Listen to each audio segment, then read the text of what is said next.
فقہ میں ہم حنفی ہیں ایسا بولنا چاہیے یا نہیں؟ نہیں۔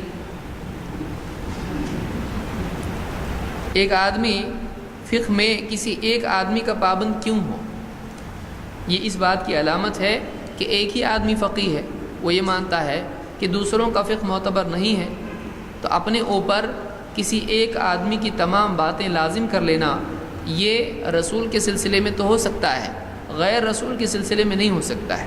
لہٰذا کسی کا یہ کہنا کہ فقہ میں میں حنفی ہوں صحیح نہیں ہے۔ کیوں؟ اس کا لازمی مطلب یہ ہوتا ہے کہ میں صرف امام ابو حنیفہ کی مانوں گا، یا جو اپنے آپ کو عالم حنفی کہتا ہو اسی کی مانوں گا۔ کیوں؟ کیونکہ میں حنفی ہوں۔ کیوں حنفی ہے؟ اس لیے کہ میں حنفی ہوں۔ تو حنفی کیوں ہے؟ اس لیے کہ میں حنفی ہوں۔ تو اس کا کیا جواب ہے؟ اینڈ میں زیادہ سے زیادہ میرے والد حنفی تھے، میں حنفی علاقے میں رہتا ہوں۔ ارے تو کیوں ایسا کر رہا ہے؟ تو اگر تو مثال کے طور پر ایسے علاقے میں چلا جائے جہاں شافعی رہتے ہوں تو کیا کرے گا؟ شافعی بنے گا؟ نہیں، میں حنفی رہوں گا۔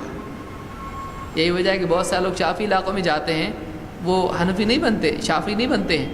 تو آپ کا بولنا ہی غلط ہو گیا کہ میں حنفی علاقے میں اس لیے حنفی ہوں۔ سعودی عرب میں جاتے وہاں پر زیادہ تر اہل حدیث اور حنبلی ہیں، تو حنبلی اہل حدیث وہاں جا کے بنتا ہے؟ نہیں۔ تو تیرا بولنا ہی غلط ہو گیا کہ میں ایک ایسے علاقے میں رہتا ہوں جہاں پر حنفی اس لیے میں حنفی ہوں۔ اور یہ اصول کہاں سے آیا؟ جیسا دیس ویسا بیس؟ نہیں، پھر بعض لوگ کہتے ہیں کہ دیکھیے اس علاقے میں زیادہ تر علماء حنفی ہیں، اس لیے ہم کیا کریں گے؟ حنفی علماء سے پوچھیں گے، اور دور دراز کے علماء سے تو ہم جا کے مل نہیں سکتے۔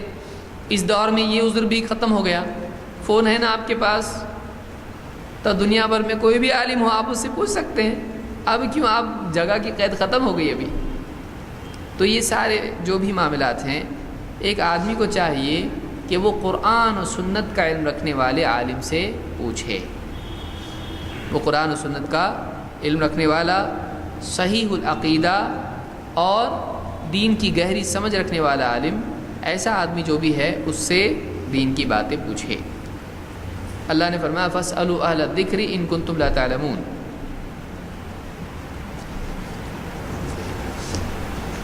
جاننے والوں سے پوچھو اگر تم کو نہیں معلوم۔ اہل ذکر سے مراد کتاب کا، اللہ کی کتاب کا علم رکھنے والے، اللہ کی وحی کا علم رکھنے والے۔